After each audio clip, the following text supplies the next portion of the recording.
I thought they can save schools, but this is just another version of it, isn't it? It included 3 years after we thought that the New South Wales government had actually found the courage to abolish safe schools, which so many parents were so despairing about. Here it is, creeping back into the school system again, this time through preschool teachers. Children as young as 3, their teachers are doing professional development, learning about how to teach small preschool children about queer thinking in preschool education or queer pedagogies. It really should be something that children have to worry about, and it's not something that parents want. They don't want their child's preschool teacher to be exploring their child's sexual identity. It's not really their business. Is this somewhat secretive? Because, as I understand it, this was given to some teachers in January of last year, but we haven't heard about it for 18 months. Yes, look, what's actually happening is that every school teacher, every 7 years, if they're a full-time teacher or a preschool, has to do 100 hours of professional development. So that's, some sort of a course, and those courses are accredited in New South Wales in a body called the State Education Standards Authority. So a woman who calls herself Red Ruby Scarlet. That's not the name she was born with, but it's the name she's chosen. She's an education consultant. She has a PhD, and she offers through her company Multiverse part of this education training that's all bound up with, gender fluidity, sexual fluidity, and things that really don't have place, I would think, in teaching of children. And she was accredited by NESA, this body. They say that they only accredited her for teaching such preschool subjects, teaching teachers about preschool subjects such as, painting, finger painting, playing with clay, those sorts of things you'd expect kids to do at preschool. And instead she slipped in these sort of gender and sexual identity programs. I don't know how that happened or how it managed to escape the attention of NESA. I'm sure she thought she was doing the right thing, but lo and behold, this is what's being taught. It seems to be the entire universe of what she advertises about her program, but it is secret. It's delivered via Facebook, these Facebook groups, which Multiverse calls secret Facebook groups. And they explain that the reason that they're secret is so that the teachers learning this have a so-called safe space in which they can be delivered this very questionable content. Richard? I just find it staggering that in an age like this you can have secrets when it comes to education. The education of your children, Miranda, wouldn't that be the thing that would have to be totally open? How do you send little children in and have teachers say, well, we'll close the door here and you're not going to know anything about what happens? It's just not right. It's really wrong. And look, hats off to Mark Latham, because he was the one who blew the whistle on this, the nation leader in New South Wales. And, he's the one who alerted me to it. And the Daily Telegraph has run that story today. And that's how we found out that this standards body didn't know that this sort of material was being delivered. So it's not only secret to parents, it's secret to the very body that is supposed to be, that's tasked by the government to ensure standards of professional development for teachers.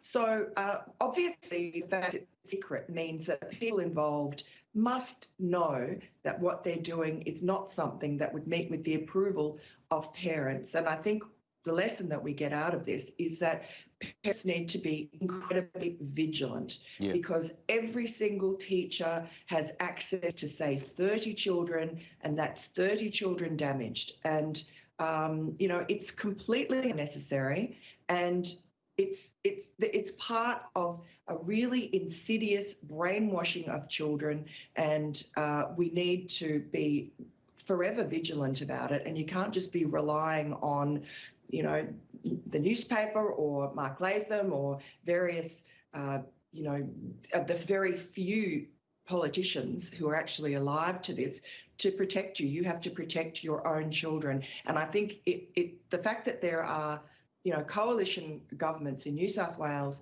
and federally, and this is still going on, is a real indictment on the coalition. Yeah, exactly, and an indictment, I would have thought, on the Education Minister. But have any of these people involved in this program tried to still justify it to you when you've inquired? No. Look, they don't think they're doing anything wrong. They think what they're doing is, the way they describe it is that they are there to assist rainbow families and same-sex parents. And, you know, no one is against that. That is sort of the sweet face of this insidious brainwashing. That it's just saying, oh, well, we want to be tolerant and we want to teach children to be, you know, kind and tolerant, which of course is everyone's aim. Nobody wants anybody to be excluded, and there's no evidence that anyone is excluded. There's absolutely no reason to make that giant leap to this kind of intrusion on a small child's inner life. I mean, you know, it's sexualizing small children, and that's sick, and it shouldn't be happening. And the fact it's happening in secret shows that someone knows that it's wrong. How do they manage to infiltrate the system, Miranda? Well, it started, this Safe Schools program, in Melbourne in 2010, and it's a group of very radical leftist teachers. It's a sort of a Marxist ideology. It's, you know, all sorts of labels you can add to it, post-structuralist and so on. They don't believe in biological sex. They believe that gender is on a spectrum. I mean, I think we know what they think, but somehow that got embedded in the Victorian Education Department, and then it was spread out to a number of schools, which, you know, were grappling with a problem in society where they were finding that children were, you know, increasingly becoming what they call gender dysphoric, that they didn't know if they were boys or girls and so on. And so teachers were dealing with that, or schools were dealing with that by trying to, you know, learn themselves about what this meant, because we'd never faced this problem before. And it's almost like a, you know, it's a self-fulfilling prophecy. The more that these ideas are implanted into parents and children's minds, the more they happen. You know, in Victoria was the home of the gender dysphoria clinics for children, where they were giving puberty blocking hormones to young children, where girls as young as 15 and 16 were being approved by the courts to have their breasts removed. And then in the middle of all of this, schools and teachers, I suppose, are trying to grapple with what they're seeing. Victoria then, this program infiltrated into New South Wales as a what was called Proud Schools, which was a pilot program. And then the federal government, under Christopher Pyne as the Education Minister, and the new Abbott government, they embedded it as a federal program, and that really let it take off.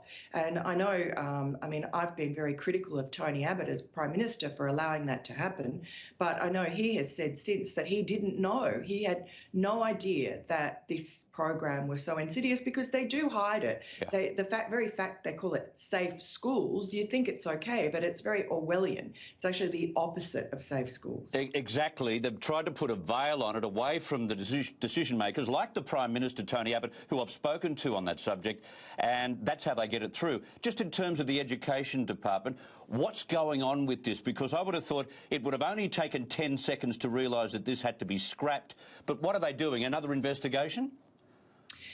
Yes, well, it's actually a NESA, which is this New South Wales Education Standards Authority, is doing the investigation, because it's really, it's their responsibility, because they have accredited this organisation, and they are claiming that when they accredit accredited multiverse, that they were only given these very benign sort of sample courses from it, like finger painting and, you know, making things with clay, and they didn't know that it had anything to do with sex and gender. So they now, only after we contacted them yesterday, have said, oh, well, now we're going to do an investigation and we didn't know that it was blah, blah, blah. So we'll keep on top of that. But you know, I don't care that they're saying we didn't know and we're doing an investigation. They should have known. It's their job. Yep. They're supposed to be accrediting these courses. It's not like Red Ruby Scarlet makes any secret of her motivations, and, you know, I'm sure she means well, but I don't think it's something that parents, or at least I think it's something that parents ought to know about. It shouldn't be done in secret, and they should, it should only be introduced to their teachers with their permission. Yeah. And look, the good news is that it was accredited last January, but only, according to NESA, only 30 teachers so far have availed themselves of this course. But still, you know, that's 30 teachers, 30 students, 900 children every year, and it goes on. And the secrecy of it is very disturbing. Yeah, it is. You've done well with this, so has Mark Latham, as you pointed out. Thank you so much for your time, Miranda Devine. Thanks so much, both of you. Lovely to talk to you.